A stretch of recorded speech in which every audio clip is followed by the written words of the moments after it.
Ok, vamos lá então, minha gente. Boa noite a todos.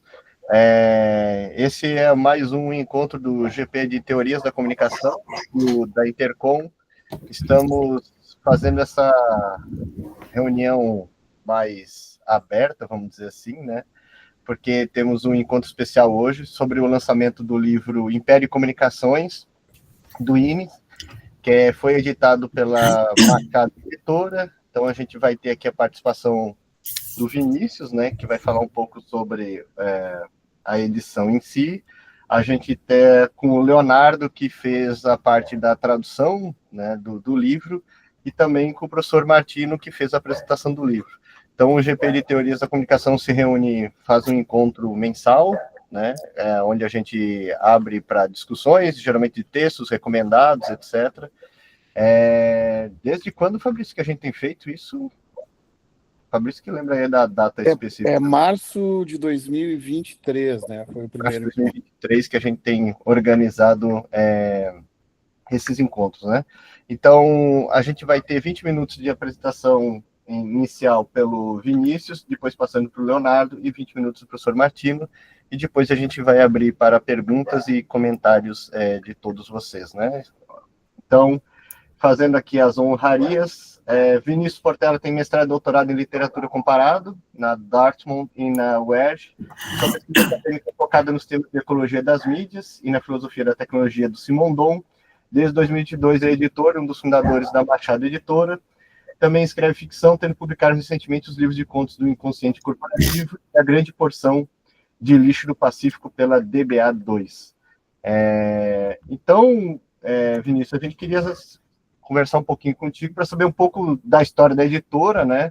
Acho que um pouco do teu percurso e interesse, né? E como você, editora, se interessaram pelo projeto da tradução do livro do Inis, né? Dentro desse quadro até um pouco maior, que é da coleção Tecnicidades, né? Que o caso do livro do Inis é o segundo volume, vamos dizer assim, né? Dessa coleção. Queria que você falasse um pouquinho para a gente. Beleza, boa noite. Mais uma vez, obrigado, Rodrigo, pelo convite. Obrigado a todo mundo aí que tá presente. Também, boa noite direito aí pro professor Martino, pro Leonardo, que é o Léo, meu amigo de muito tempo. Então, falar bem rapidamente da Machado, aí eu explico um pouco do meu percurso, como a gente chegou no nome do Inis, né? A Machado é essa editora, enfim, independente, ainda bem nova, que nasceu aqui no Rio. Eu sou de Brasília e o meu irmão, que é um dos fundadores também, é de Brasília, mas a gente mora no Rio tem um tempo. Eu vim fazer doutorado na UERJ, já moro aqui tem 10 anos, mais ou menos. E aí, na pandemia, a gente acabou... os dois eram meio acadêmicos, que estavam meio parados ali, assim, e aí decidimos tentar essa empreitada e chamamos também um amigo, que é alguém que há muito tempo atrás tinha pensado nisso também, que é o Michael da Silveira, que virou o nosso editor junto com a gente, assim, né? Que é um cara que tinha estudado, agora terminou doutorado em filosofia na PUC. Eu tenho essa formação mais em literatura, meu irmão é da arquitetura, mas como já até o Rodrigo já adiantou ali, apesar de eu ter os diplomas nominalmente em literatura, eu tenho estudado muito teoria literária e tal, e eu escrevo ficção também, mas a minha formação no mestrado e no doutorado, e boa parte dos últimos décadas aí, tem sido mais realmente nessa linha de teoria de mídia, né? Ver se chamar em alguns lugares teoria de mídia, pode chamar de teoria da comunicação, teoria dos meios, né? Tem várias maneiras de chamar, ecologia de mídia, enfim, né? Que no Brasil acaba geralmente acontecendo mais no departamento de comunicação mesmo, né? Mas que tem essas ramificações em outras áreas, né? As conexões, por exemplo, com o pensamento do Simondon, que também foi mencionado, que eu tenho conexão. Mas aí a Machado, a gente quando fundou, começou já lançando o Meu Nome de Gaia, que foi esse nome, né? Esse título, que é uma coletânea sobre crise climática que aconteceu em 2014, e a gente acabou lançando em 2022 o primeiro volume, em 2023 o segundo, e como eu já tinha essa conexão com o assunto de teoria de mídia, desde o início eu queria que a gente lançasse títulos relacionados a isso. A gente até demorou um pouco para conseguir pegar o que era mais adequado, porque algumas coisas que a gente queria, a gente via que já estava saindo, ou que às vezes era um pouco mais difícil de lançar também, né? O Inis, na verdade, ele acabou sendo o segundo a sair, mas ele era para ser o primeiro, porque a tradução ele é um livro um pouco grande, tinha muito detalhe na revisão, né, e tal, essa coisa dos nomes de povos antigos, que o Léo se esforçou bastante para ir atrás, mas que às vezes, enfim, tem, né, uma discrepância, uma coisa aqui e ali, etc. Mas então, ele era para ser o primeiro, acabou sendo o segundo. O primeiro acabou sendo da Kelly Easterling, né, que é o Design de E-mails, é um livro que veio mais do meu irmão, que é da arquitetura, é um livro mais sobre urbanismo, mas que tem várias coisas interessantes a falar sobre tecnologia e os dias de hoje e tal também. A gente achou que também tinha uma perspectiva interessante. E aí o segundo foi o Innes, que eu vou obviamente falar agora mais longamente, e o terceiro vai ser o Gilberto Simondon, a psicossociologia da tecnicidade. A gente deve lançar em breve, a tradução já está feita, mas a gente está ainda numa certa negociação com os herdeiros e tal. Mas enfim, e o Innes, né? E por que eu cheguei no Innes?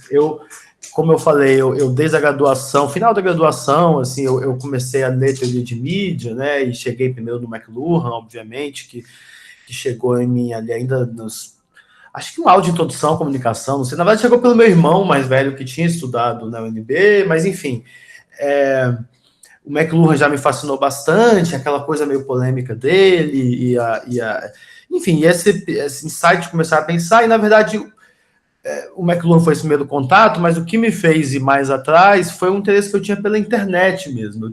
Acho que eu fui essa geração que tinha ali, né, uns 10 anos, um pouco menos, quando usou pela primeira vez e ficou totalmente fascinado com aquilo e viu o potencial, né, bom daquilo. O povo que é mais jovem, que só tem essa impressão muito negativa da internet, é até difícil explicar, às vezes, o que era ali a impressão de muita gente no início dos anos 2000, né? Mas acho que era muito esse interesse específico. Eu não era uma pessoa que tinha qualquer letramento científico ou sobre né, tecnologia, qualquer dessas coisas assim. Eu não tinha nenhum contato com nada disso e também não estava estudando formalmente comunicação, né? Então não era uma coisa tão óbvia de eu enveredar, mas como eu tinha esse interesse pela internet, por cultura digital, por esse aspecto meio libertário que tinha, né, dessa cultura ali, software livre, essas coisas assim, eu não era programador tampouco, mas eu tinha interesse por essas coisas, e aí comecei a me enveredar mais, começar a conhecer um pouco mais essa teoria anglo-saxã, né, ler os outros nomes ali da escola de Toronto, além do próprio McLuhan. O Kittler foi uma outra coisa que eu descobri, Friedrich Kittler, né, que hoje o Léo conhece muito melhor do que eu, mas que também me fascinou muito. Eu entendi ali meio mais ou menos só, não consegui entender tanta coisa, mas fiquei fascinado.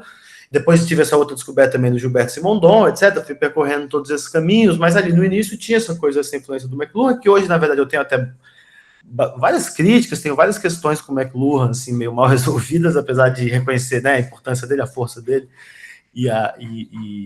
enfim, né, porque ele é atraente, entendo demais porque ele é atraente.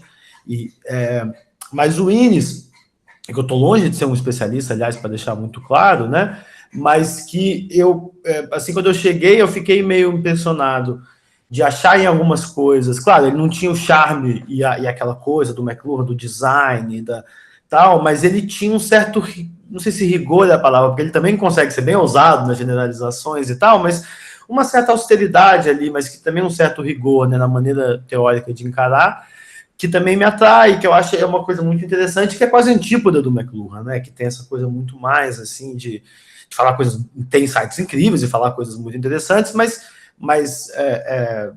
enfim, com um estilo muito mais chamativo, com uma coisa muito mais cheia de frases de efeito e tal, do que o Innes, que tem um estilo até seco, né, na maior parte do tempo. E aí,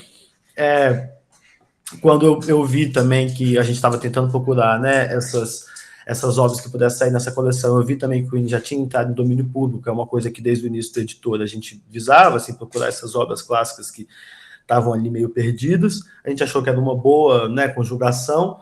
Eu vi que o professor Martino era, enfim, o nome mais imediato que quando você começa a procurar, assim, né, de uma referência aí para se discutir o Innes, né, e tal. E aí a coisa teve uma certa naturalidade para a gente, né? O Léo, como eu falei, é esse cara que já tem uma experiência como tradutor e que é pesquisador de teoria de mídia também, que eu sabia que já tinha uma certa familiaridade, acho que não com essa obra em específico, mas com o Innes e tal. Então também me pareceu que era uma boa escolha. A gente ainda fez, na verdade, isso é importante falar, porque até uma certa, não sei se dá para dizer que é uma vantagem, mas é uma diferença que a gente tem em relação às outras edições, que a gente mandou para fazer uma revisão técnica, né, o Caio Geraldes, que é um um estudante de pós-graduação, não sei se ele já é doutor, na verdade, mas enfim, um cara da USP bastante erudito em cultura clássica, assim, um cara muito bom, que pôde dar uma certa atualização, né, nas coisas de meio de arqueologia mesmo e de cultura clássica que tem no livro, porque é natural do livro, né, de 48, né, essas palestras do Innes, é natural que tenha uma certa defasagem, né, algumas coisas que se falavam num certo período não se fala mais e tal. Mas, enfim, eu acho que eu acabei... Eu já estou com 15 minutos que eu estou falando, ou mais? Eu não queria... Não, vai tranquilo, porque a gente tá começou bom. mais tarde, pode ficar tranquilo. Vocês avisam depois também, qualquer coisa, né? Tá. Mas, enfim, então o Caio fez essa atualização que eu acho que é interessante, porque isso é uma coisa que eu quero comentar também, até para ser honesto, que eu quero que vocês gostem e comprem o livro, mas eu vou ser, obviamente, né, franco aqui com o que eu acho que são as forças e os defeitos. Para mim, a grande virtude do livro está muito mais no campo que ele abre, né, nessa possibilidade que ele estava criando ali num certo momento, e que aí você pega... principalmente no início, mas também umas coisas jogadas, obviamente, e no final também, que é isso, né? Não é para a gente hoje, que já existe há décadas, departamento de comunicação, tudo aquilo, até uma coisa que eu conversei com o Martinho no lançamento lá no UNB, né? É mais natural isso, mas no momento em que isso não existia, que as pessoas já se comunicavam, isso já era um assunto, obviamente, na filosofia, etc., de diversas maneiras, mas não abstraído dessa maneira, né? Não encarando os meios de comunicação e as ferramentas, etc. Era uma coisa que estava totalmente dispersa enquanto assunto, né? Então, esse cara que era um economista político, né, um economista de formação e que tinha esse tipo de formação, e que, né, se formou ali estudando, por exemplo, né, os elementos centrais da economia do Canadá, os staples lá, né, ou seja, tinha esse tipo de mentalidade, né, pensava dessa maneira, ele encarar essa relação entre império e comunicação. Acho que isso é realmente a faísca assim, que tem no livro, né, como depois o McLuhan também chama, que eu acho que é o mais interessante. E aí, os detalhes, o que ele fala de cada povo, eu não sou um especialista, sabe, na cultura egípcia, grega, romana, porque ele faz, né, é uma coisa de uma erudição e de uma ambição muito grande. Eu não consigo julgar, assim, né, nossa, isso aqui ele está falando, foi assim mesmo, não foi assim, foi esse o papel que teve, né, a comunicação nesse e no outro aspecto. Eu não consigo julgar, sendo honesto, né, essa parte, assim, do livro, mas ele tem essa ambição que é muito interessante, e tem essa ambição meio panorâmica mesmo, né, além de começar com o Egito, depois passar por Babilônia, e aí falar de maneira, né, da tradição oral, da civilização grega, da cultura escrita dentro do Império Romano, faz essa junção, um pouco fala dessa transição, ao enquanto fala dessas civilizações, depois do pergaminho e do papel, e aí dá uma certa acelerada no fim, né, depois de passar por essa antiguidade com certo vagar, no final dá uma certa acelerada nessa coisa meio panorâmica dos meios, mas, enfim, mantendo essa dimensão de uma coisa que está abrindo um campo, né? Que ele está ali dando as teses dele, dessa coisa do viés específico do tempo e do espaço em relação de cada civilização, essas coisas, os lineamentos mais precisos, que depois o professor Martinho pode falar com melhor precisão do que eu, mas o que fica mais, talvez, da leitura, pelo menos que foi para mim, que também a gente lê e relê ali no processo de revisão, aquela coisa fica um pouco embaralhada na cabeça, mas para mim o que fica mais realmente é essa abertura de campo que ele faz no início, né, essas várias ideias que ele traz, não só, obviamente, da conexão do tempo e do espaço, como eu já mencionei, né, o viés de cada meio que traria numa direção ou em outra, mas quando ele vai comentar, por exemplo, né, a diferença de como encarar a cultura oral e a cultura escrita, ele fala de maneira muito casual, uma ideia que eu acho que é muito profunda, assim, que é que a gente, eu não sei se eu vou conseguir encontrar o textinho exato agora, mas a ideia básica é de que, assim, a gente naturaliza que as coisas importantes que aconteceram são essas que estão registradas, né? Mas, na verdade, as que ficaram são as que a gente tem, né, a gente sabe que aconteceram, mas, na verdade, toda a cultura oral, por exemplo, ela não deixa de ter uma importância enorme porque ela não deixa registro, né? Ela tem uma importância subterrânea, na verdade, que está na cultura e que se deixa marcar por várias formas na história. Mas o fato de que ela não deixa o registro que o papel deixa, não quer dizer que ela não está lá. Né? Não quer dizer que ela não tem peso. E tem esse tipo de sacada, eu acho, no Inês, né? Essa capacidade de um campo ali que não está explorado, que não está nomeado, na verdade, né, exatamente, enfim, né, de ajudar a gente a olhar para aquilo, né, e a olhar para aquilo com essa virada diferente, digamos assim. Mas é isso, o que eu acho que eu tinha para falar era isso, acho que o resto a gente pode ir trazendo mais aí na conversa, né, e tal, e as pessoas pensarem também. Obrigado, Vinícius. Passamos, então, agora para o Leonardo Petersen Lanha, que é mestre e doutor em estudos de literatura pela Universidade Federal Fluminense, tendo realizado estadias de pesquisa na Áustria e na Alemanha, pesquisa as relações entre tradução e comunicação na obra epistolar de Franz Kafka, com tese contendo a tradução integral das cartas a Milena deste autor. Atua também na área de teoria da mídia alemã, com foco na obra do Kittler, além de pesquisador e tradutor do inglês e do alemão. Obrigado mais uma vez, Leonardo, por estar aqui com a gente. Queria, na verdade, saber, né, e que você contasse um pouco para a gente como é que foi um pouco dessa tua trajetória. Eu sei que tu e o Vinícius já são amigos de longa data aí, mas queria saber como é que você se envolveu com o projeto também e como é que você se interessou não só por essa linha, né, mas também entender um pouco das tuas dificuldades nesse processo da tradução do texto, né? Como é que foi isso para ti também? Tá certo. Você me ouve bem, que meu microfone está falhando um pouco? Não, estamos ouvindo perfeito. Estamos ouvindo Ótimo, perfeito. Então, primeiro, novamente, né, vou dizer também obrigado aqui pelo convite. Como tradutor e como pesquisador, sim, mas como tradutor, especialmente, é muito legal receber um convite desse para participar na discussão da obra.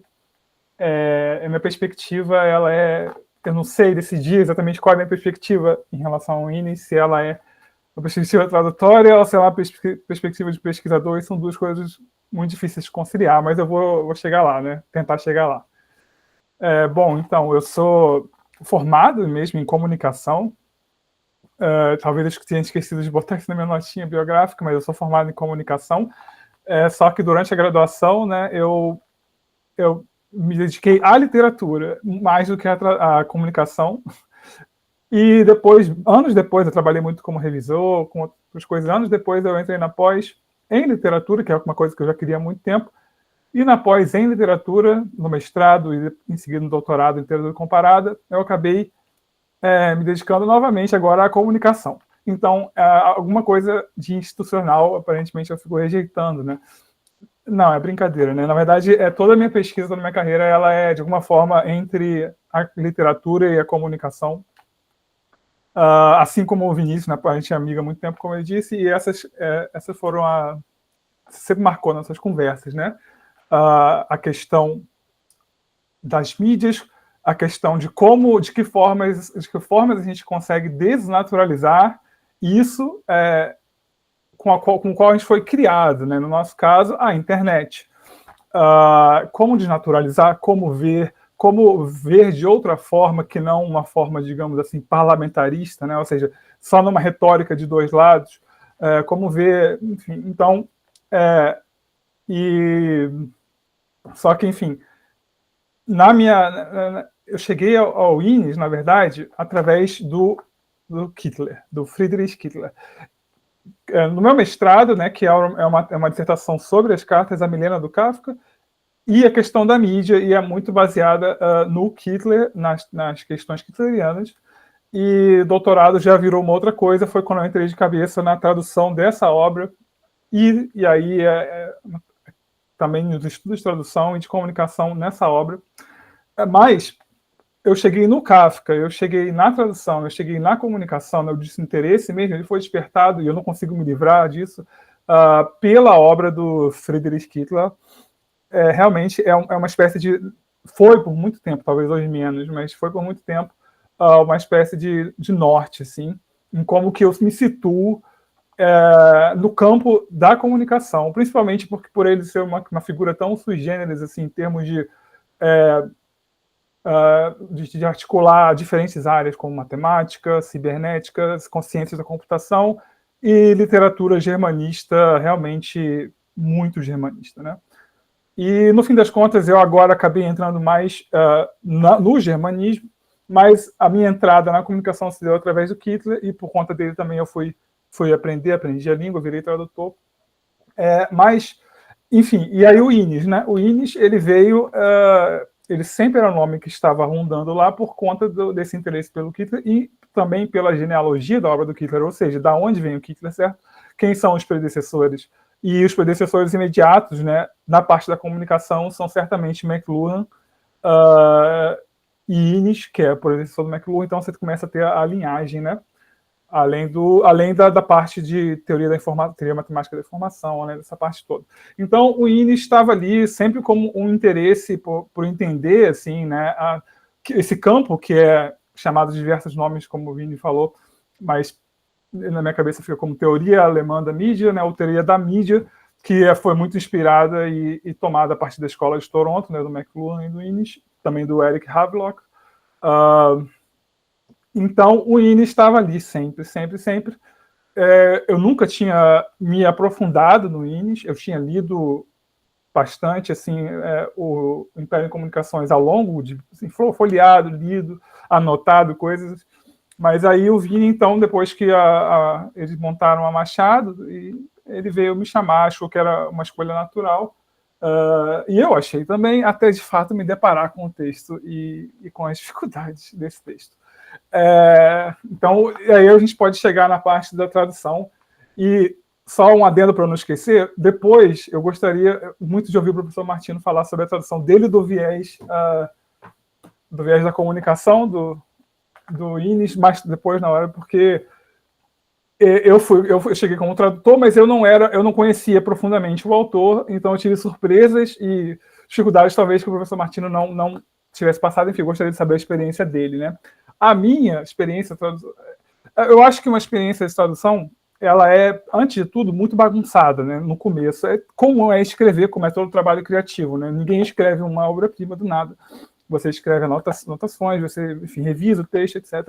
E com o Inês foi muito assim, porque a tradução é uma forma muito especial de leitura, né? A gente não está lendo a gente, quando lê, a gente não lê palavra a palavra, a gente lê em unidades um pouco maiores, 2, 3 palavras, uma frase, um parágrafo. E aí a tradução do Inês foi muito curiosa, porque o estilo dele telegráfico, é uma pesquisa é quase de ficha, né? São informações das mais díspares e diversas possíveis, de uma pesquisa de arquivo tremenda, articuladas em diversos campos diferentes e resumidas e hipersintetizadas no estilo telegráfico e de ficha, que, se você vai ler linha, você fica um pouco perdido. Você fala, é isso mesmo? É isso? E isso numa camada, né? Uma outra camada é a extrema concisão. Então, como tradutor, o desafio foi, ok, eu tenho que ser, de alguma forma ou outra, para respeitar esse estilo. Primeiro, eu preciso respeitar o estilo do Inês. Isso por mais estranho e difícil que pareça, tenho que respeitar o estilo do Inês, porque ele tem um estilo próprio. Então, fiz o máximo possível para isso. Mas, segundo, né, o estilo enquanto uma forma de, como o professor Martino diz na introdução, né, o estilo dele é uma... Eu queria muito, inclusive, ter lido essa introdução do professor Martino antes de começar a traduzir, teria me ajudado imensamente. Eu li bastante aqui do viés da comunicação, mas não do professor, enfim. Então, esse estilo, né, o estilo diz alguma coisa também, né? O estilo de escrita ele diz alguma coisa, e aqui ele vai citar outros autores que dizem que é mais como poesia. E isso é muito interessante, porque aí o Inês se coloca numa tradição artística quase de vanguarda, ou talvez de montagem. A palavra montagem ficou na minha cabeça, né? De você realmente montar uma narrativa a partir de elementos completamente díspares e, com isso, criar um novo sentido para elas. E eu acho que isso é muito importante para o Inês, e isso era precisamente aquilo que era difícil ver durante a tradução. Linha a linha. Isso era muito difícil ver. Então, eu fui até rever as minhas notas de tradução aqui, né, que foi uma tradução que foi feita, acho que foi 22 e 23, assim, foi muito tempo, não sei se você lembra, Vini, acho que foi 22 e 23, foram meses e meses. E tem muitas notas, e eu não lembrava delas há muito tempo. E de fato, aqui, eu anotei como realmente eu fui traduzindo e eu só consegui ver, de fato, isso é uma coisa muito especial da tradução, o que estava acontecendo, consegui ver o fio que o Innes se propunha a partir da revisão. Então, a tradução, tentando respeitar ao máximo, era, contudo, tateante. Ela não se revelava, né, não descortinava toda a paisagem que o Innes abria. Então, na revisão, eu fui ver que, realmente, existe ali um fio muito importante, e esse fio dessa narrativa que o Innes cria, muito interessantemente comparada com as vanguardas artísticas chamadas pós-modernas também, né? Ele realmente é a coisa que mais me interessa no momento, assim, pensando em Innes, que é que narrativa é essa, né? Porque, novamente pensando através do Kittredge, é uma batalha de mídias. É uma batalha de mídias.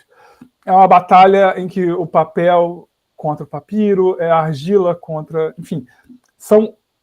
Essa, eu não vou chamar de redução no melhor sentido possível, né? Essa redução dos impérios às comunicações que ele determina como predominantes, que ele encontra, né, que ele propõe, independente da realidade filológica, né, não factual não, mas filológica da coisa, ela em si traz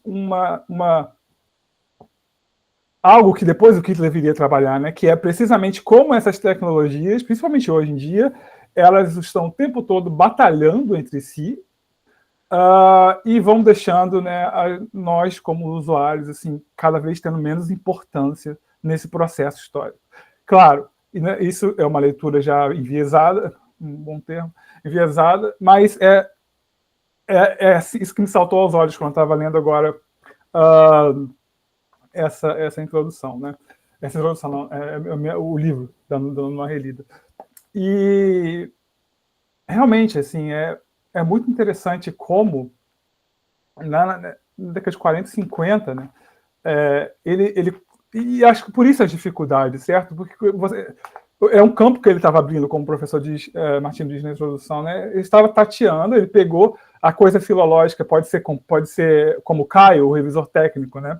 Que, aliás, muito, muito feliz da editora Machado, na minha opinião, deixar um embate ali, quase, um embate do Caio, do revisor, que é um classicista, né, da USP, com o texto do Innes. Então, assim, não é o caso de falar, bom, o Innes está incorreto aqui nesse assunto, mas sim de deixar aberto o embate, a discussão, para os leitores entenderem também como que é abrir um campo novo de pesquisa, né, que é os campos, enfim, vamos chamar de teoria da mídia aqui para resumir, abrir um campo novo. Você tem que passar em cima, entre aspas, de certas coisas para tentar, de fato, criar uma visão nova, e essa visão se mostraria muito, muito pertinente, né?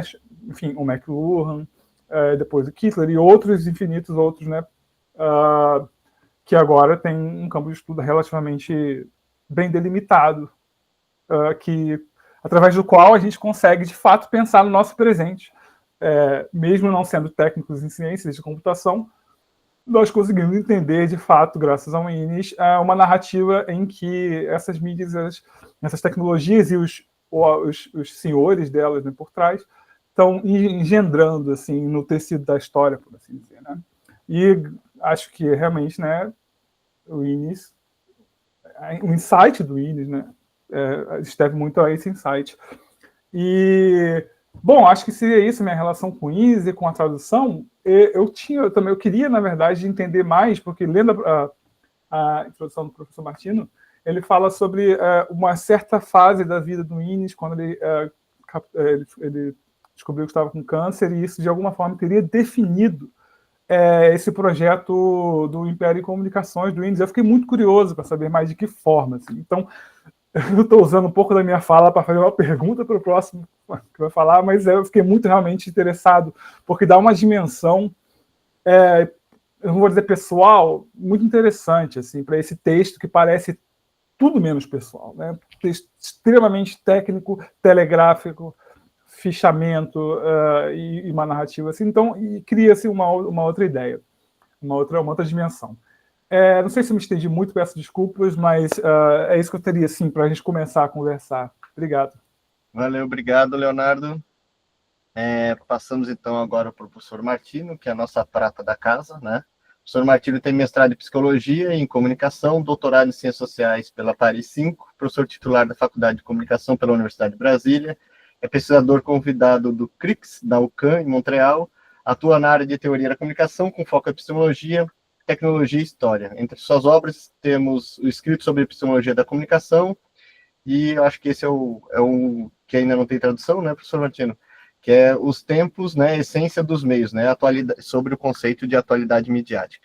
Passamos, então, a palavra para o professor Martino, que a gente quer saber, principalmente, acho que um pouco dessa biografia, um pouco do INES, né, acho que dá essa introdução, e eu acho que falar um pouco da apresentação, e eu acho que um deslocamento até em relação às outras apresentações, né, porque ao longo do tempo, esse livro do INES teve apresentações, por exemplo, pelo próprio McLuhan, depois pelo professor Buxton, pelo outro meio biógrafo, que é o Alexander Watson, né?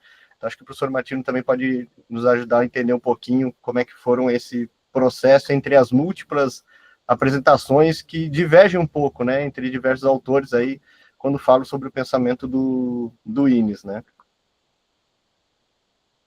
Fique à vontade, professor Martino. Obrigado a todos pelo convite, pela presença de estar aqui, né? Eu acho que eu vou começar pelo Leonardo, sabe? Que eu também tinha... E depois eu volto, viu, Rodrigo? Pode deixar as suas perguntas por último, né? E deixando o Vinícius aí na passagem entre elas. Leonardo, eu também tinha muita curiosidade de saber como foi a sua experiência, né? Por isso que eu estava meio rindo aqui, sorrindo, porque para mim foi uma odisseia, né? Uma epopeia, assim, fazer essa tradução. Me aventurei por essa seara aí por mais de 10 anos. Foi uma tradução super longa, foi um processo de 10 anos. E começou com uma conversa, né? Primeiro eu queria entender o índice, eu comecei a ter contato com aquele texto difícil, eu pensei assim, isso aqui só traduzindo, né? Quer dizer, não um texto para mim, a gente tem que traduzir, quer dizer, de alguma maneira a gente tem que absorver esse texto, né? De uma maneira que é quase uma tradução. Então, vou fazer a tradução. Então, só que o texto que eu ia traduzir era Império e Comunicações. É esse que eu ia traduzir. Até encontrar o professor Antônio Rolfel e o Sérgio Rosa. Numa conversa informal desse congresso, fiquei sabendo que o Sérgio Rosa estava traduzindo o Bias of Communication. E aí começamos a conversar, né? Mas o Sérgio, que eu tive pouco contato, uma figura humana muito interessante, uma pessoa muito interessante, mas ele já estava no fim da vida dele, ele estava com câncer também, né? E ele não pôde terminar a tradução. Ele começou e parou, ele me deu, inclusive, um disquete depois, o professor Antônio Rolf me deu um disquete daqueles ainda, né? Não o mais antigo, já de plástico, né? Não o 5, mas o 3 polegadas, né? E aí estava um pouco confuso aquilo, e eu disse, não, eu vou enfrentar esse negócio aqui do Bias. E retomei, comecei a fazer, e eu vi que aquilo não dava para fazer sozinho. Na própria apresentação do Bias, eu digo que aquilo não teria sido possível sem internet, e é verdade, eu não poderia fazer aquela tradução nunca sem internet. A quantidade de referências do INES, né, os arquivos que a gente é obrigado a lidar, né, é impossível você, com uma coleção de papel em casa, né, limitada, nunca você vai fazer um negócio desse. Então, começou daí, nessa odisseia já envolve a própria internet, né? É muito curioso que só pode haver uma tradução a partir da internet. Depois eu também me associei a várias pessoas. Essa foi quase uma tradução coletiva, muitas pessoas, muitas consultas. Para mim, ajudou muito quando eu tive o prazer de ler uma pequena passagem, porque não está traduzido, tá? Pelo menos na época da sua publicação em português, só tinha uma versão, uma tradução em italiano que não se achava em lugar nenhum, que eu queria comprar de todo jeito, não consegui de modo algum, totalmente esgotada, nem selo, raríssima. E, bom, em inglês, não tinha... Mesmo no Canadá, falando 2 idiomas, só tinha um idioma, né? Isso me chamava muita atenção. E aí consegui encontrar um pequeno trecho traduzido por 2 professores de Laval, um de língua inglesa, uma, né, professora de língua inglesa, e outro de língua francesa, 2 professores, né, eu conheci um deles, a outra já tinha falecido, e eu conheci em outro congresso, mas não pela tradução. Aí eu vi que como interpretar o INES, né, essa liberdade de interpretação do INES, isso me facilitou também. Então foi uma pesquisa de 10 anos, e eu tive também ajuda de outras pessoas que eram nativas em inglês, né, e a gente se reunia uma vez por semana para discutir o texto, para traduzir, e eu posso dizer que eu ensinei um bocado de coisa e aprendi muito mais, né? E, então, eram verdadeiros cursos de tradução que a gente se dava um ao outro, né? E chegou um ponto de... Porque tem uns problemas que é do autor, né? Como você bem citou, né? O INES tem um estilo meio esquisito, as pessoas atribuem isso porque ele também não tinha tempo, porque ele já estava no final da vida, então ele praticamente jogava as coisas, né? Sem muita explicação, e então um estilo muito, muito estranho, mas também tinha uma coisa de época, então expressões, o jeito de falar, a mente ser um inglês canadense, também tem a época, né, anos 40, 50, né, porque escreveu isso mais ou menos ali no final dos anos 40, publicou em 50, 51, os dois, né, e então tinha vários obstáculos, e chegou ao ponto da gente, uma das pessoas que trabalhou comigo em inglês, o Craig, e ele chegou ao ponto de enviar frases, períodos, para o pai dele, que também era tradutor, porque não sabia português. Porque ele já se achava contaminado e não conseguia, assim, se livrar dessa contaminação, né? E ficava em dúvida dos significados, né?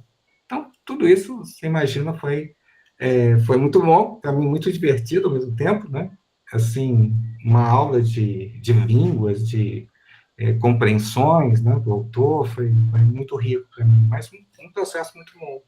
Então, essa foi a aventura dessa tradução do INES, né? Imagino que você também deve ter passado por muitas coisas assim, né, parecidas, né, que não dá para traduzir sem ter dúvidas, né, sem escolher, fazer opções, né. Depois a gente lê, a gente acha que poderia ser diferente, sempre vai achar que poderia ser diferente, é isso, né? A tradução nunca vai terminar, né? E depois também a gente adia um bocado, né? Mas é bacana, Leonardo, gostei muito aí, né, das suas impressões com o INES, né? Essa, digamos, reverberação, pegando já um termo aqui que eu empreguei bastante, né, na apresentação, como há uma reverberação entre Kittler e está aí talvez uma matéria muito curiosa de estudo, né? Porque são 2 autores que estão falando de meios de comunicação, estão falando de história, e são totalmente diferentes, né? Parece que, assim, são universos completamente diferentes, né? Como se a gente escutasse músicas de gêneros muito diversos, né? Então, é interessante pensar, talvez seja até uma boa provocação, né, onde eles se tocam e se afastam, né, essas linhas melódicas aí, né, esses acordes, porque acho que tem muita dissonância entre os dois, né, é o que a gente mais percebe assim facilmente, apesar de história e meios sendo centrais na posição de cada um, né? Então é muito curioso. Agora, indo um pouco para o Vinícius, né, Vinícius? A gente teve uma conversa muito boa lá, né? Gostei bastante. Um pouco rápida, mas foi muito legal, né? Deu para a gente trocar bastante. Vinícius, você falou algumas coisas aí que me fizeram pensar também, sabe? Essa questão que você trouxe na visão panorâmica do índice é realmente assustadora e fascinante, né? Então, pegar a história de longo termo, né, para entender a partir da comunicação, que você fazer uma leitura da história de longo termo a partir da comunicação, eu acho que foi muito ousado da parte do Nunes, né? E ele tentou compensar um pouco isso com um monte de referências, com um monte de erudição, né? Então, ele tentou, assim, e isso deve ter custado muito tempo e muito esforço, né? A gente tem que imaginar que ele trabalhava com arquivos, fichas, né? Livro de papel, apoio de bibliotecários, né? Da esposa. Então, máquina de datilografia, né? Então, a gente vê que realmente esse pessoal tinha uma fibra, né? Caneta tinteira, essas coisas, né? Que a gente, hoje, mal tem coragem de enfrentar, né? Assim, a gente pensa essas coisas mais como curiosidades do que realmente como instrumento de trabalho, né? Então, nesse universo dele, nas limitações todas que ele tinha, né? Lançar um desafio dessa envergadura, né? Que é tanto, assim, como está dizendo, assim, do plano de ter condições materiais para fazer esse tipo de estudo, mas um desafio epistemológico, né? Muito grande, porque nunca ninguém tinha pensado em fazer uma leitura a partir dos meios, né? A partir da comunicação em geral, mas com o meio tendo um papel importante, né? Então, isso foi muito, muito original da parte do Innes, né? E aí você me fez lembrar também de um autor que é intérprete também do Innes, o John Durham Peters, que escreveu um texto. O John Durham Peters, eu acho um autor muito inspirador. Ele tem uma história da comunicação que é Speaking There, Speaking to There. Speaking There, que é muito badalada, vamos dizer, muito celebrada, né? Mas eu acho, assim, para mim, pessoalmente, né, me inspira muito, mas eu não consigo concordar com quase nada que ele fala, apesar dele trazer um material de informação, de pesquisa, fantástico, né? Ele tem uma visão da comunicação no sentido mais aberto possível, né? Então, telepatia, mediunidade, enfim, né? O próprio, uma das maiores teorias da comunicação para ele é o cristianismo, né? Então ele dá uma amplitude ao termo comunicação e teoria da comunicação que realmente fica muito difícil a gente lidar assim, né? Para quem quer focar um pouquinho mais, né? Em questões como o meio. Mas o John Peter Durham, Durham Peters, ele tem uma questão muito interessante, que ele fala dos meios da história. Dos meios da história. Isso eu acho muito pertinente para falar do Innes, porque o Innes, ele fala de uma materialidade, né, e busca essa materialidade. Então, quer dizer, os processos de comunicação, né, eles têm uma concretude, por isso que ele vai pensar pergaminho, papel, argila, né, porque você não pode fazer a mesma coisa com papel o que você faz com argila. Né? Todo mundo estaria de acordo com isso, né? Todo mundo sabe que esses materiais têm propriedades muito diferentes, mas ninguém ousou a fazer disso um pilar do pensamento, né? Então, como partir dessa materialidade, dessa diferença dos materiais, para pensar a diferença dos processos, né, comunicacionais, obviamente da cultura, que depende disso, da própria organização social, e essas esferas maiores da civilização, né? O império aí talvez seja a conexão com a economia, né? Então, no império, onde ele consegue introduzir toda a questão do econômico. E, por isso, né, talvez tenha sido destacado. Agora, para falar do livro especificamente, né, Império e Comunicações, uma das coisas que me chama muita atenção nesse livro, né, falando agora um pouquinho de epistemologia, é que o Innes, ele fala, né, ele é convidado a discursar, né, em Oxford, uma série de 6 seminários, um seminário com 6 apresentações, onde ele vai apresentar, né, dentro de um quadro já né, bem marcado por esse seminário, a história colonial, né, do Império, né, inglês. Então, eles querem que o Winnie desenvolva as questões econômicas do Império, né, britânico. Então, o Winnie tinha muitas condições para isso, ele passou a vida estudando muita coisa a esse respeito, mas quando ele chega a mim, em Oxford, eu acho que a própria viagem de navio deve ter contribuído para isso, né? Naquela época não se viajava com a velocidade de hoje, então, no navio ele deve ter tido tempo de refletir bastante e entender que naquele próprio trajeto que ele fazia, que ele se ausentava do mundo por quase 2 semanas, o mundo já tinha mudado, o Império Britânico já tinha acabado. Né? Foi exatamente em 48, né, um pós-guerra, que nessa data exatamente, 48, quando ele tinha saído, cerca de um mês já estava em vigor o Plano Marshall, de reconstrução da Europa, e que marcava o adeus definitivo, né, da supremacia britânica. Então, eu acho que foi muito sensível, né, como eu falo, muito sensível às circunstâncias, ele vai entender que ele não vai poder falar do Império Britânico, porque ele nem mais existe, né? Então, ele já está falando de um moribundo, vamos dizer assim, de algo que já é passado. E, mais que isso, ele compreende como pensador da margem, né? Ou seja, um pensador que está na margem do Império, ele é canadense, né? Algo bem desprezível naquela época, né? Para o Império Britânico, ele vai pensar, ele vai se propor, né? E se coloca aí uma definição totalmente inusitada de entender o Império como um índice de eficiência da comunicação.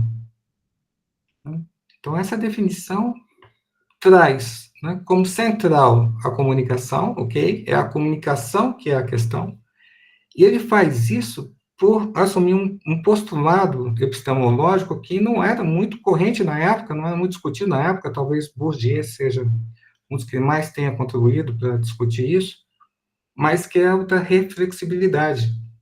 Então, ele está dizendo que ele não pode pensar o Império Britânico, a economia do Império Britânico, porque ele vai empregar categorias que são forjadas na experiência do Império.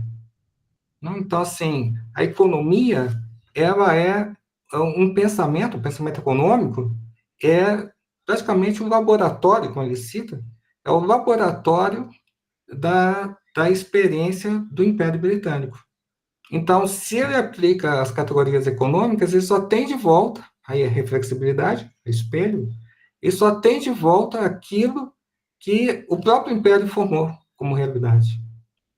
Então, ele usa uma reflexibilidade negativa, que não é comum os autores usarem, para liberar o pensamento de comunicação. Então, esse movimento dele realmente continua único.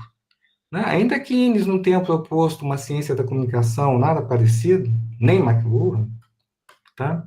Ele está colocando alguma coisa que vai ser muito cara para nós, né? Quer dizer, é uma maneira de pensar onde a reflexibilidade é obstáculo para outros, mas não para a comunicação. Veja, que interessante, né? É um obstáculo que libera o pensamento comunicacional ao mesmo tempo, né? Porque é necessário pensar a comunicação, quer dizer, pensar não a economia, mas a comunicação, mas, por outro lado, né? Ele também é muito consciente, e é um dos grandes pensadores do tempo presente, e entendia como isso se constituía como um obstáculo para o pensamento. Né?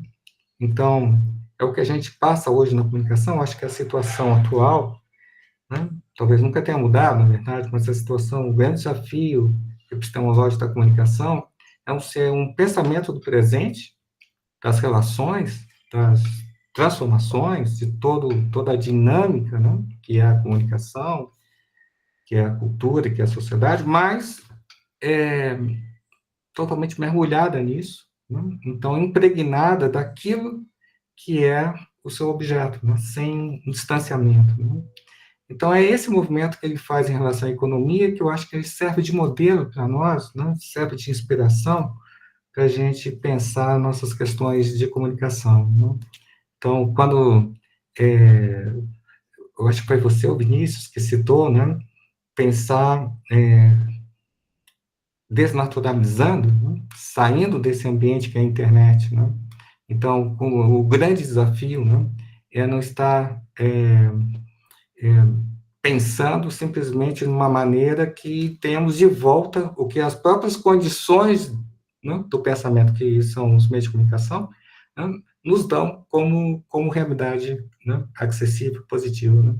Então, esse é o aspecto crítico, esse é o aspecto epistemológico, que eu acho que nessa obra o Innes realmente dá um salto e um corte com tudo que existia. Na apresentação, isso foi até uma descoberta para mim, né? Quando a gente coloca no papel, a gente também vê coisas, né? Tem uma pequena passagem que eu cito, que o ano de 48 que é publicada a obra, né, ou que ela é escrita, né, que é onde que começa a escrever a partir desse seminário de 48, ele é o ano da publicação de várias obras importantes no campo da comunicação, né? Então, vou citar algumas. O do Lassell, Estrutura e Função da Comunicação na Sociedade, que é onde saiu o famoso esquema de Maslow. A versão final do People's Choice, que tem uma versão parcial em 44, mas é publicado em 48, que é de onde saem os dois estágios da comunicação.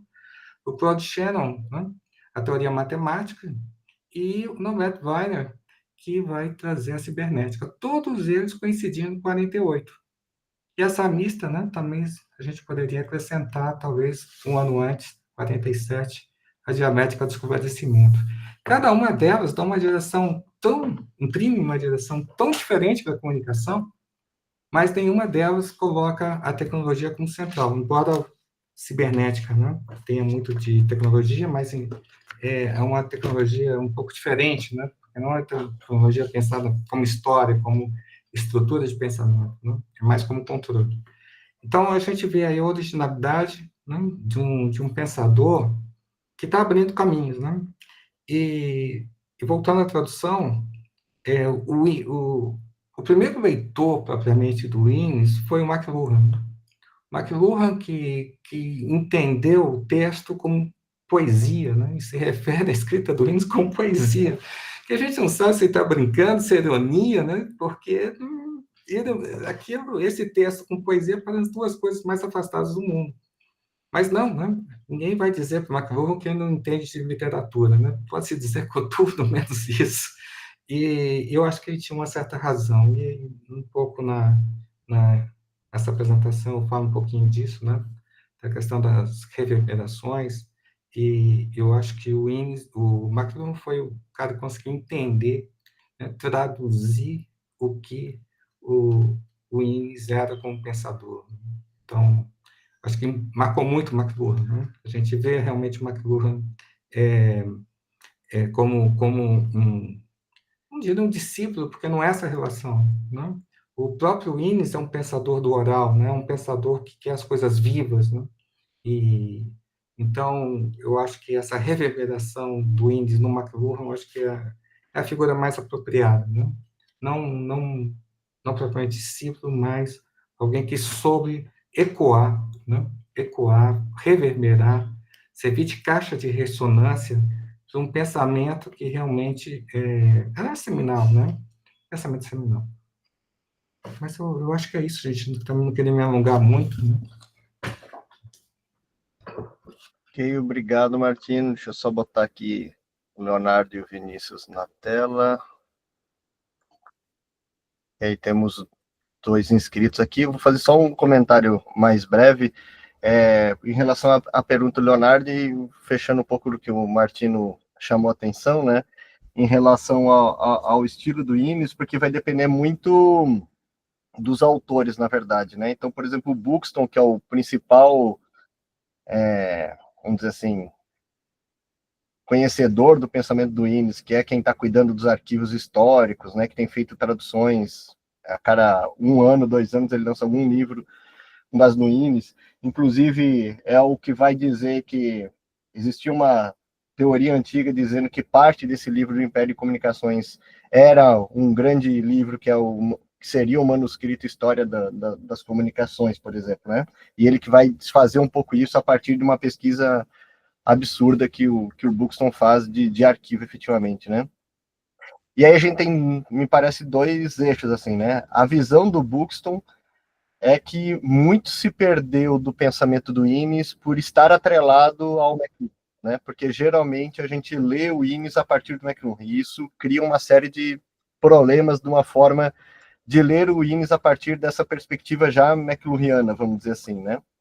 Então, e de outro lado, a gente tem uma tradição mais nova-iorquina, vamos dizer assim, né, que é do pessoal da Associação no Media Ecology, que vai enxergar meio que o McLuhan como centro de tudo e o INES é simplesmente um adendo por fora, assim, pouco referenciado, assim, meio realmente como um autor secundário, se não terciário, dentro dessas perspectivas, né?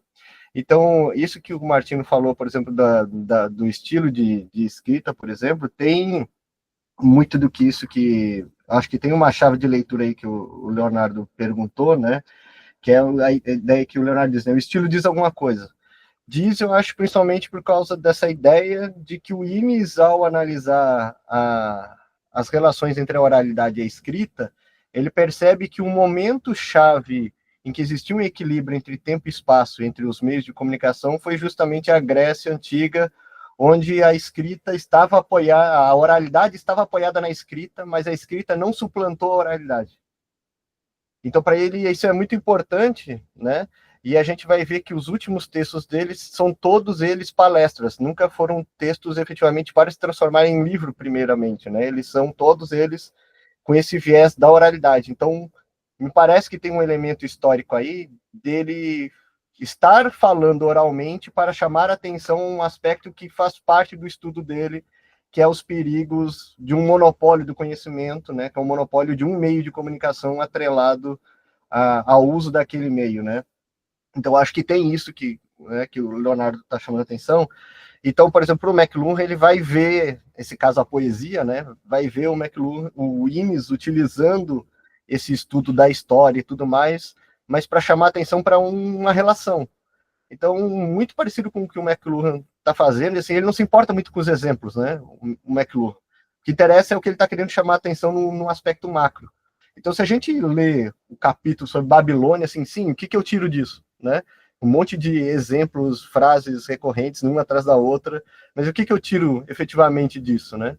Então, eu acho que tem uma relação aí que é para além do aspecto de um olhar McLuhaniano sobre a obra do INES, me parece sim ter uma discussão sobre a oralidade no INES e por que talvez é uma escolha também o aspecto da oralidade e para falar sobre isso, né? Falar sobre isso não tanto de maneira escrita, e olha que ele escrevia muito, assim, né? Porque ele escrevia apresentações de textos, de livros, resenhas, né? Organizava milhares de edições e tudo mais, mas tem um fio aí que me parece interessante, que é essa tentativa para além dessa junção com o McLuhan, né? Tem uma ideia de que a oralidade é a oralidade junto com a escrita, né? É diferente um pouco do McLuhan no primeiro momento, de ver a oralidade mais separada da escrita. Para o INES é a oralidade com a escrita, mas a escrita sendo limitada no seu potencial, que lhe permite, então, uma vivacidade, ele permite escapar do monopólio que vira depois o monopólio da escrita, né? Na mãos dos escribas e tudo mais, que ele vai detalhar mais à frente, assim. Mas eu acho que tem uma chamação tem um elemento aí importante nessa discussão. Partimos, então, a nossa rodada de perguntas. Temos Fabrício, depois Silnei, nessa primeira rodada. Por favor, Fabrício. Eu quero dar os parabéns, né, para o Vinícius, para o Leonardo, para o Martino. Muito feliz com a publicação. Acho que marca a época na área da comunicação, assim, acho que dá uma contribuição muito grande para o campo, né? Até porque acho que desbloqueia um pouco uma das vias de desenvolvimento histórico, assim, das teorias da comunicação, né? Ou pelo menos pavimenta um pouco mais e melhor uma das vias que estava um pouco bloqueada, assim, né? Então, acho que tem um papel muito relevante, assim, do livro, né? Tô na expectativa, já encomendei o meu exemplar, tô na expectativa de receber, assim, tô bastante curioso para ler diretamente, né? O Ines, assim, acho que as falas levantaram aqui questões que me agrada muito de ouvir, de discutir, assim, uma delas diz respeito a essa interface dos estudos de mídia com os estudos de literatura comparada. Acho isso muito legal de debater. Também me parece sempre muito produtivo, assim, pensar esses autores cujo estilo funda o pensamento, né? Ou esses autores para quem a experimentação retórica, vamos dizer assim, ou pelo menos essa dimensão da prática, da escrita, constitui, né, o pensado, assim, acho isso muito rico também, né? Mas eu vou levantar 2 pontos, talvez, assim, para o grupo, né? Não sei se tem uma resposta, que me parecem pontos quase inevitáveis, assim. O primeiro diz respeito às críticas usuais do McLuhan, né? Que são aquelas críticas do determinismo tecnológico e a crítica de que o McLuhan seria um autor apolítico, ou pelo menos despolitizado, assim. Essas críticas se aplicam ao Innes também, ou essas críticas ao McLuhan decorrem um pouco do Innes? O Innes se protege melhor em relação a essas críticas? Eu não sei o que lhes parece, assim, né? Vocês que trabalharam com esse autor, né? E uma outra questão, assim, lendo a introdução do Martino, que é muito boa, né? Acho que chama bem para o livro, acho que introduz bem o autor, né? Eu fiquei tentando pensar o presente, né? O nosso presente hoje, assim, quando se fala na queda do Império Americano, né? Eu tenho lido coisas, estou lendo um livro chamado O Projeto, né? Que é sobre os bastidores do governo Trump, né? Uma série de ações que o Trump tem implementado, assim. E aí eu fico pensando sobre isso, né? Como pensar a partir do Innes, né?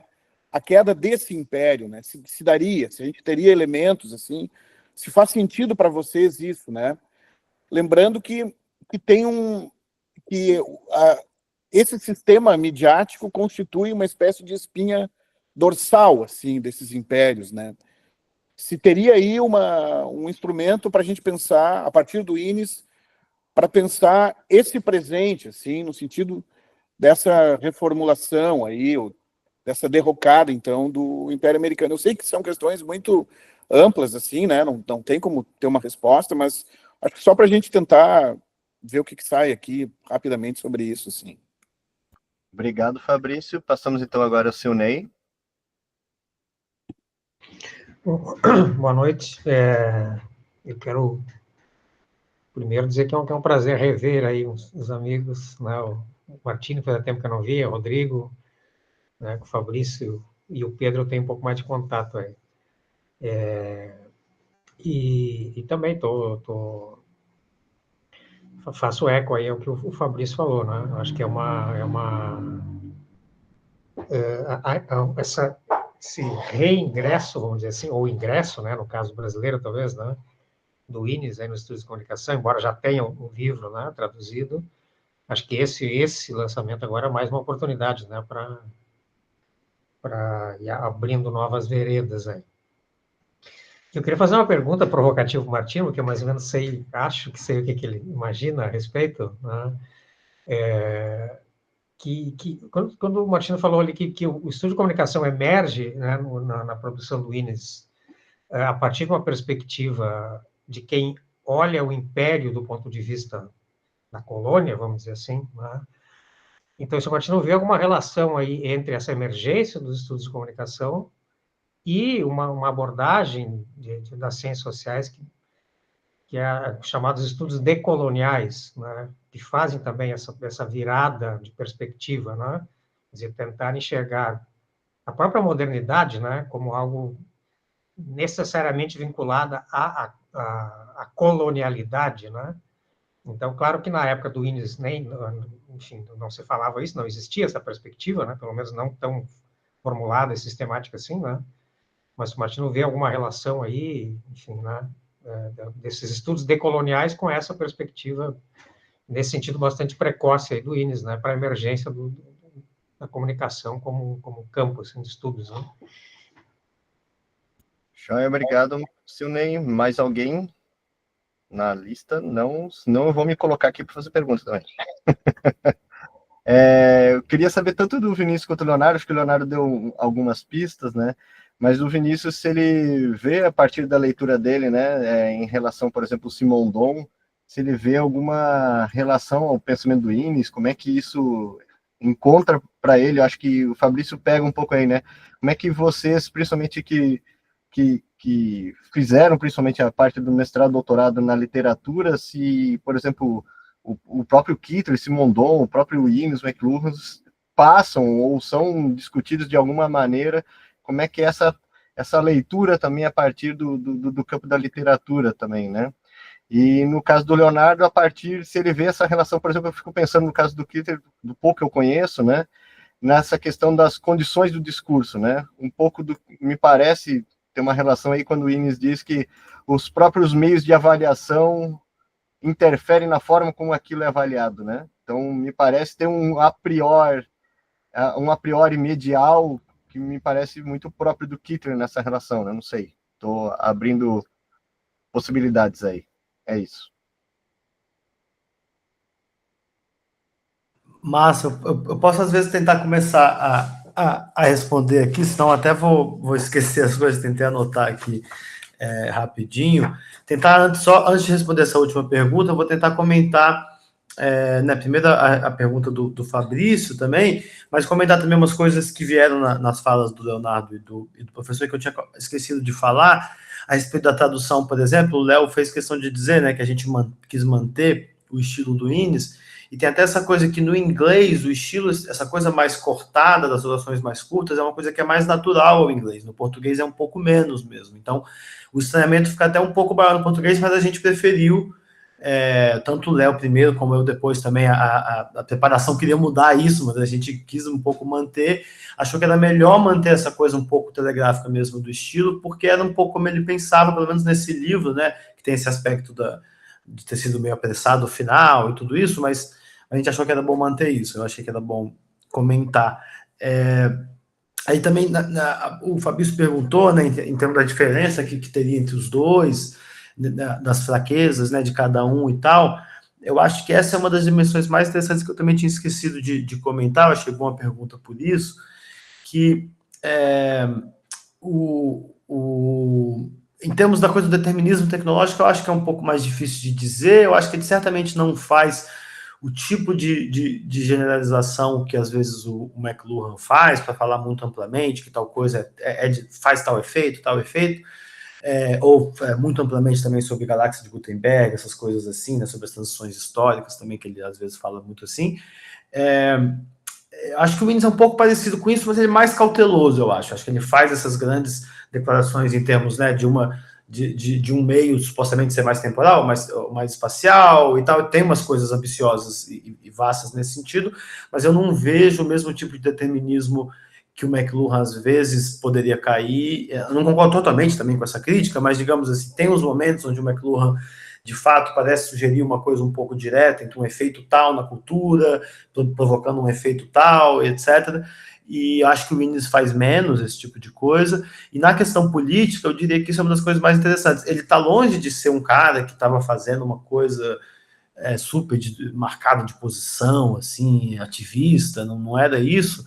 Mas ao encarar essa dimensão imperial, embora ele não encare exatamente o imperialismo, né, mas ao encarar a dimensão imperial, ele traz essa dimensão política de uma maneira que eu acho que fica muito mais evidenciada do que fica mais para a superfície, né, digamos assim, do que no McLuhan. E isso acho que é uma das coisas interessantes que eu acho que pode trazer, né, de umas novas leituras dele, assim, de ver como nesse trajeto, né, da obra dele até o McLuhan e depois a sua amplificação a partir dele, que talvez algo dessa dimensão imperial tenha se perdido um pouco, né, no trajeto até o McLuhan.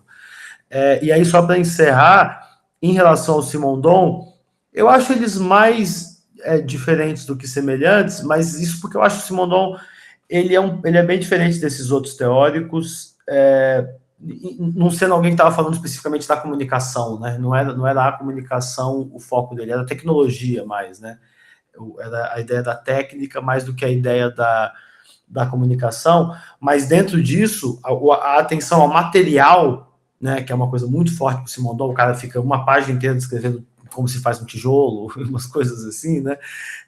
Nisso, eu acho que ele tem realmente uma proximidade interessante com o Innes, e que tem menos até com o McLuhan. O McLuhan, né, como o professor Martino apontou, ele era um medievalista, um cara.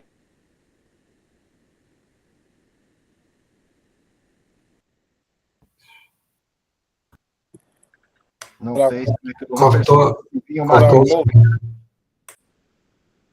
Será que o McLuhan percebeu que vinha uma crítica? Avisei para ele. Ótimo.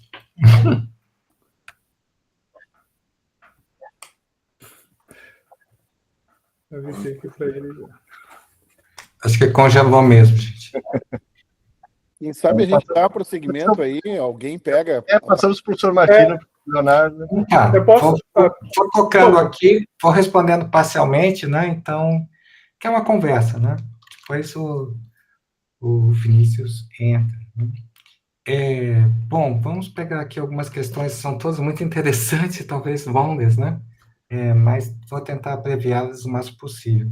Fabrício, sim, né? Essas críticas mais usuais, né? Assim, mais correntes, né, sobre determinismo, eu diria o seguinte, falando bem rapidamente, o determinismo tecnológico nem seria necessário a McLuhan, né, poderia ser altamente dispensável. E uma das coisas que eu acho que é importante, e talvez daí ele nem se preocupar muito com isso, é que não tem muita diferença, quer dizer, não tem essa separação entre cultura e tecnologia, né, como acontece com pensadores como Williams e estudos culturais em geral, onde fazem uma oposição. Nessa corrente da Escola de Toronto, isso não faz o menor sentido. Então, se a gente se colocar uma pergunta, né, olhando os textos de McLuhan, ser um pensador da tecnologia ou da cultura, vai ficar um dilema muito grande, porque há os dois McLuhans, e ao mesmo tempo nenhuma oposição entre eles, né, entre esses dois hipotéticos McLuhan. Então, a questão do determinismo realmente é uma questão muito mais dos acusadores, né? Quer dizer, existe para os acusadores, mas não para essa corrente. Sem dúvida, não.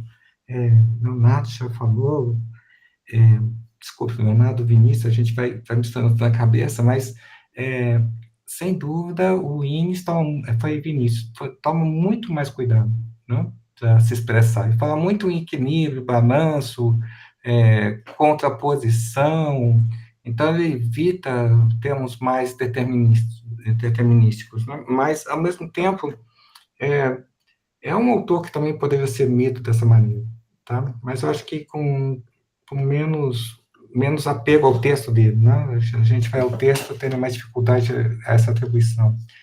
Agora, sobre a outra questão, me parece também mais interessante e menos explorada, que é a questão sobre se seriam autores políticos, né? Onde que está a política nesses autores, né? E aí, eles são bem diferentes. O Innes é alguém integrado ao governo canadense, né? Assume postos no governo e é um conservador, né? Ele tem um pensamento conservador, digamos assim, pensador de, né, social-democrata, mais ou menos como, né, mais ou menos nesse espectro, né, nessa posição do espectro político. E isso até, inclusive, foi matéria que afastou ele de uma outra figura importante, que é o Eric Havelock, que estava um pouco mais à esquerda, né, da posição do Innes. Eles não tinham muita simpatia, digamos assim, né, entre eles, né, por esse aspecto. Não se viam como diferentes. Agora, McLuhan é realmente alguém fora da política, mas propositadamente fora, né? Ele nunca deixou o pensamento dele ser contaminado pela política e fazer questão disso, né? Então, é um pensador que tomou muito cuidado com isso e talvez, não, ele tem entrado em choque aí para fazer contraste, né, com dois outros pensadores ligados à Escola de Toronto, né, o Neil Postman, que vai tratar o McLuhan como um ídolo, de certa maneira, mas alguém que se distancia, porque ele acha que tem que haver um envolvimento moral, né? Tem que haver uma questão de discussão onde os valores e a ação de transformação estejam no centro, né, do pensamento intelectual. Uma coisa que o McLuhan não era bem isso, né? A posição do McLuhan não era uma perspectiva política, até porque ele está falando de uma escala, né, onde os próprios indivíduos não existem, né? Ou seja, nós estamos falando de dimensões de pensamento onde a ação política realmente não faz sentido porque não aparece o próprio indivíduo, né? Então, isso é até interessante, em vez de pensar isso como uma negatividade ou como uma alienação, a gente pode pensar isso como uma base de novas políticas, né? Como uma nova maneira de pensar a política. Não é fácil, não, mas é uma questão que fica aberta. E também aí me dá a oportunidade de passar com esse gancho, vamos dizer assim, para a questão do Sionem, né? Os estudos decoloniais. É muito legal, viu, Sionem? Né? Aqui a gente se vê aí de novo. E é muito legal essa questão que você está colocando, né? Eu acho que, como eu falei da relação Kittler e Innes, também a gente pode falar o que o que teria, né? Aí entre a questão do pensamento de império do Innes e o pensamento dos estudos decoloniais, né? Eu acho que, novamente, né, é uma maneira de pensar diferente, né? Uma maneira de pensar fora da casinha, né? Uma maneira de pensar o império com uma profundidade que o aproxima do movimento da civilização, né? Então, não são questões que são, digamos, resolvidas numa temporalidade do imediato, né? Mas justamente para nos tirar desse pensamento reativo, né, à atualidade.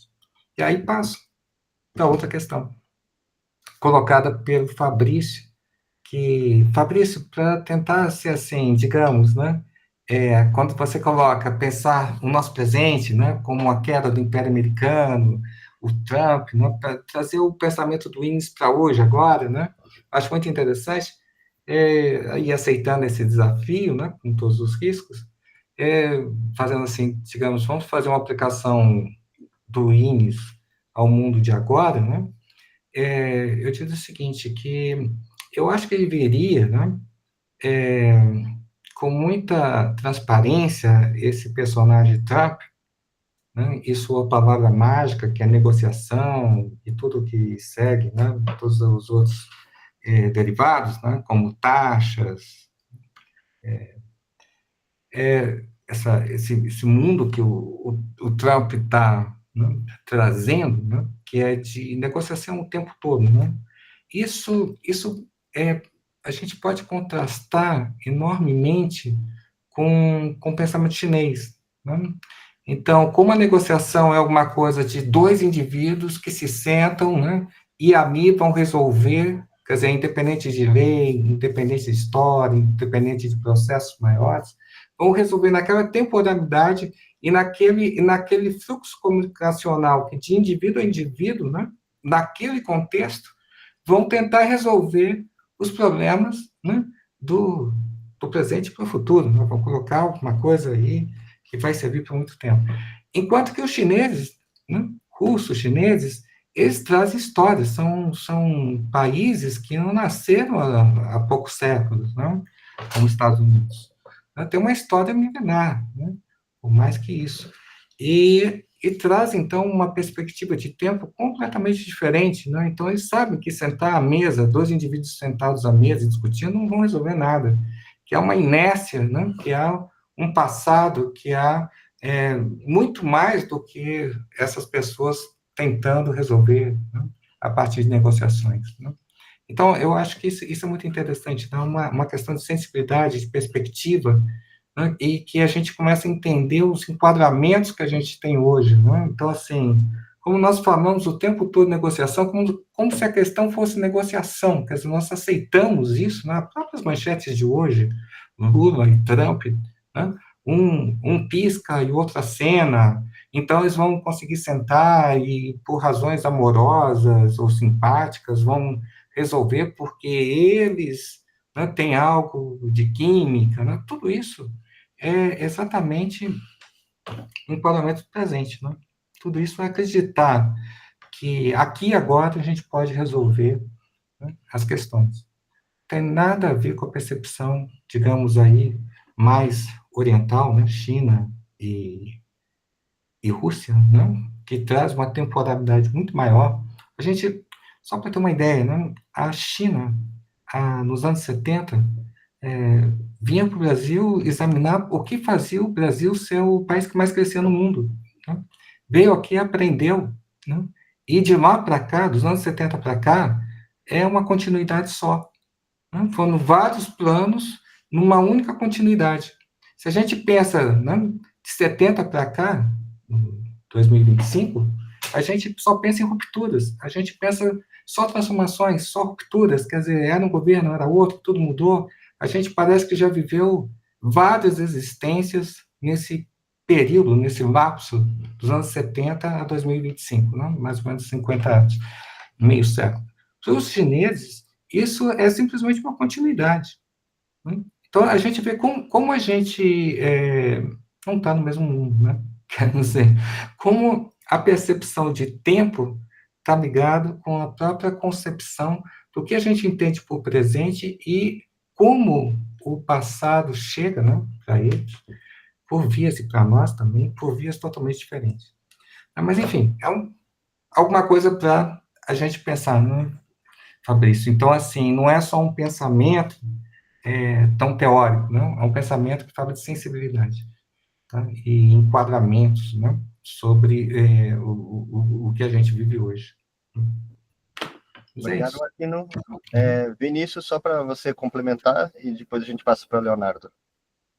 Obrigado. Pois é, eu acabei caindo, mas eu vou falar rapidinho. Eu só estava falando que o Enes tem esse apuro com a coisa do material e tal, que eu acho que é uma dimensão interessante, mas só para remeter, então, juntando com isso que o professor Martino estava apontando, né, ele deu essa possibilidade muito interessante, mais sofisticada de pensar dessa coisa da epistemológica, do tempo, né, na China, na Rússia, mas dentro dessa pergunta, né, que eu acho que foi o Silvinei que fez, não sei, agora eu não lembro quem, mas de como usar o Wines para pensar a questão hoje da tecnologia e tal, não é uma coisa que eu tenha feito de maneira eu mesmo, mas acho que poderia ser muito interessante aplicar essa coisa mais o movimento teórico mais elementar do livro, que é essa coisa de procurar o viés espacial ou temporal, a gente procurar o viés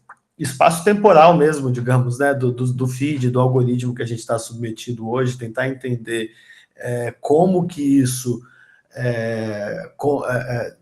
determina, né, muito da nossa experiência hoje, do tempo mesmo, né, e como a gente passa a seguir o ritmo desses programas, desses algoritmos. Isso, ainda que as conclusões que a gente vai usar hoje, provavelmente vai usar vários vocabulários que não tem nada a ver com o do Wines, mas isso já seria uma maneira de pensar como ele, né, de tentar procurar esse viés, como que o espaço-tempo e o tempo estão sendo fundidos e manipulados e configurados dentro do regime midiático que a gente vive hoje, né? Isso seria uma maneira de né, aplicar um pouco a armadura desse livro para o presente. Mas deixa eu passar para o Léo. Então, opa, desculpa, já entrei. Você ia falar alguma coisa? Desculpa. Não, só estava passando mesmo a bola. Ah, tá. Não, pegando a deixa, né? Deixa eu ajeitar meu microfone aqui. Peraí. A deixa com o que o Vini falou, que o professor Martini falou em relação ao Wines e o mundo de hoje, e também conectando com o que foi falado antes sobre a política e o tecnodeterminismo. Eu acho que essas coisas têm conexão. Essa acusação, né, de tecnodeterminismo é uma acusação muito clássica. O Wines recebeu, o McLuhan recebeu, o Kittler recebeu. Enfim, eu sempre fico pensando sobre essa acusação, né? Independente do quanto de verdade tenha nisso, né, só significa, eu acho, por um lado, que esses pensadores, eles procuram, o Innes em especial, procuram pensar, digamos assim, para além ou paralelo a uma certa tradição de pensamento, que é o quê? A história das ideias. Vamos falar sobre a história das ideias como se, de fato, né, a consciência, o espírito humano fosse o grande propulsor, as ideias fossem o grande propulsor da história, né, da história. E eu acho que o tecnodeterminismo, um pouco das acusações tecnodeterministas, tem a ver porque ele, né, inverte assim, epistemologicamente a narrativa de alguma forma. Agora tem outros agentes, né, digamos assim. E isso eu acho que vale tanto para o Innes quanto para o Kittler, quanto para outros. E né, uma razão que poderia ser acusada de tecnodeterminismo seria a pouca presença de revoluções sociais que foram impulsionadas por agentes humanos, né, intencionalmente por agentes humanos, que são determinados por condições políticas X e Y. Né? Então, aí não tem isso, e aí, por conta disso, alguém poderia falar, não tem política no livro, cadê a política, cadê o ser humano? Sendo que, independente da orientação pessoal do Innes, do McLuhan, que era, né, também um católico, conservador, acho que Kittler era o único desses que realmente tinha um outro caminho, era panteísta, né, quase grego, pagão, mas enfim, independente da orientação política, né, a obra é de um valor político extremo, né, porque se a gente pensa que, de fato, os discursos, e aí a gente inclui aí a discussão política, elas são, de alguma forma, por onde elas passam? Pelos meios de comunicação. Então, a gente tem, assim, um a priori, quer dizer, o a priori midiático comunicacional tem um valor no sentido de que a obra apresenta uma outra forma de pensar, como o professor Martino falou, que a gente pensa a partir da comunicação. Então, ela tem um valor político, independente da protagonismo daquela política ou daquele agente político, né? E aí, com isso, a gente pode pensar também a questão que foi o Fabrício, né, que levantou sobre hoje Trump. E além do que o professor Martins comentou sobre a questão da aliança e do Trump, existe também a aliança do Trump com as Big Techs, né? Eu me lembro direitinho, no dia 1, o Mark Zuckerberg veio a público, dia 1 da eleição do Trump veio a público falando, então, vamos revelar para o mundo que a Facebook estava sofrendo censura sobre o outro governo. Então, assim, a aliança está muito clara. A gente começa a se construir uma aliança entre o presidente e os representantes das Big Techs para, obviamente, veicular um determinado tipo de discurso.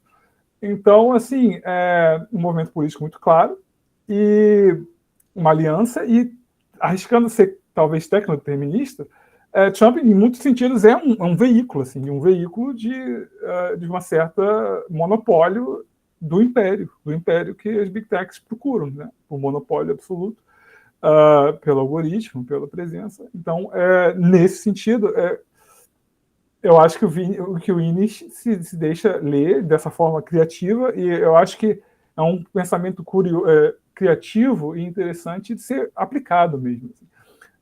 Já que ele possa pecar na questão filológica, por outro, o fio narrativo das batalhas, das buscas por monopólio e por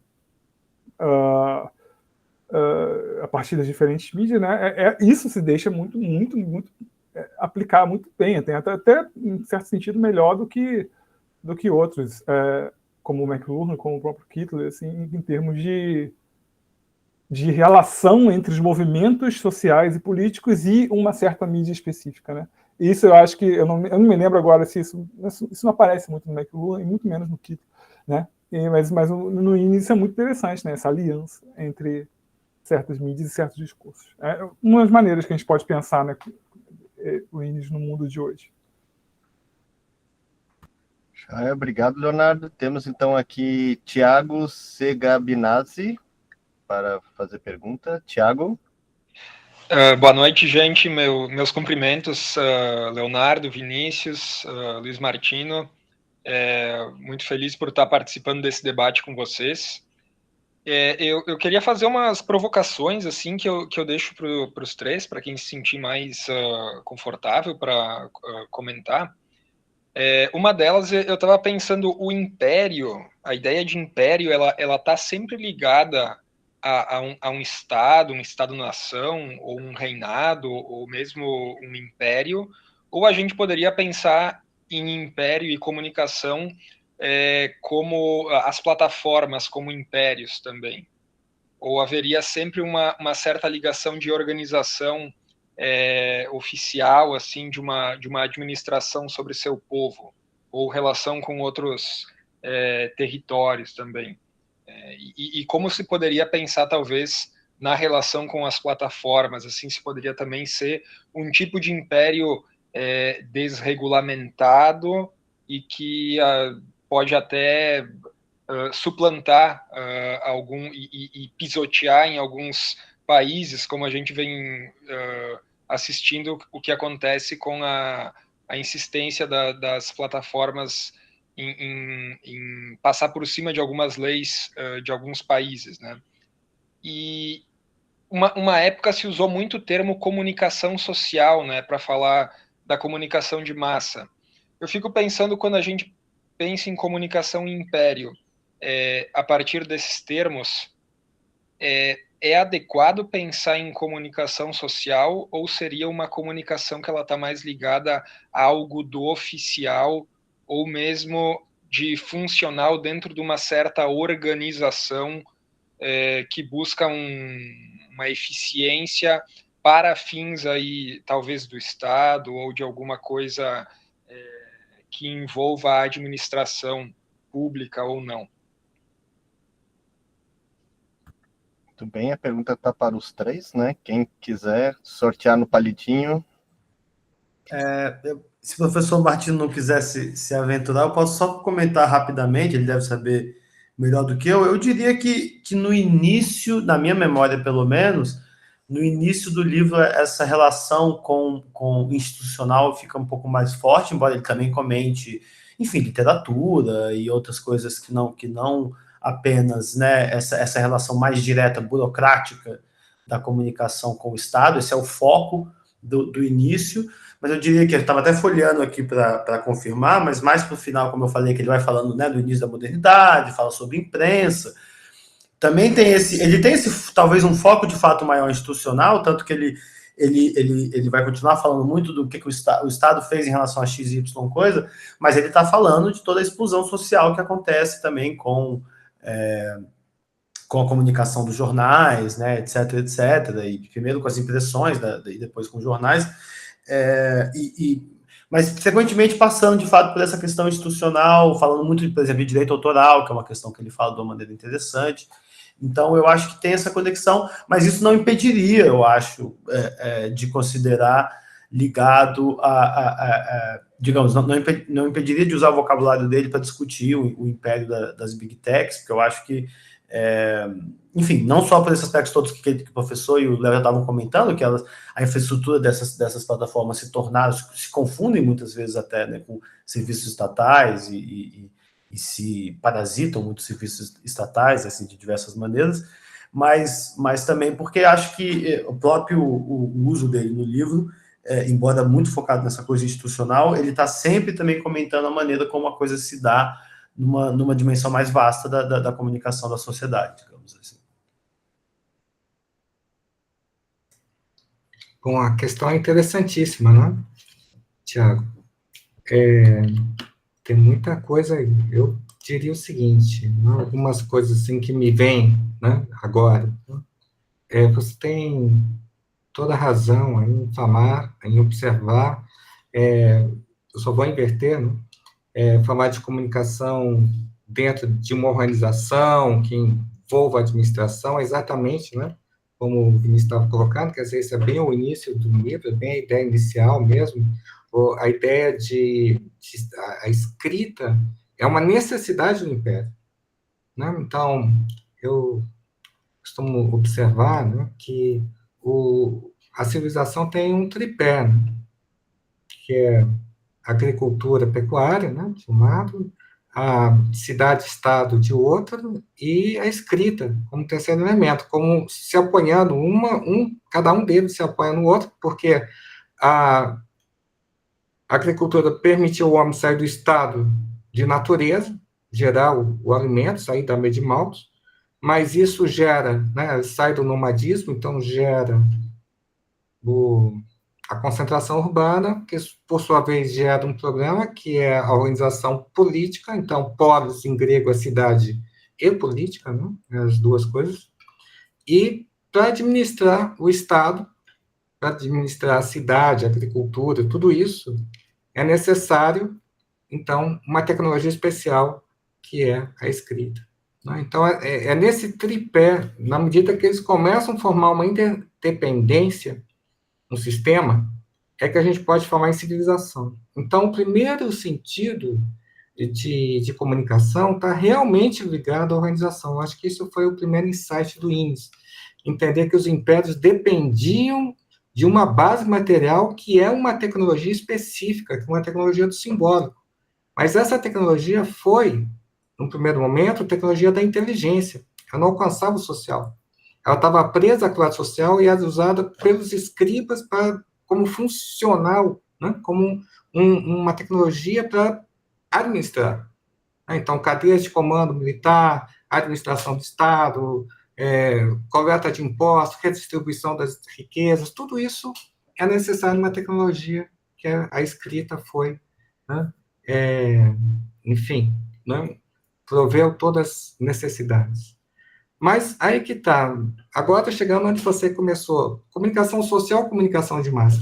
Não importa, mas é uma distinção, porque se trata agora, não importa do nome, mas agora se trata que essa tecnologia alcançou o social.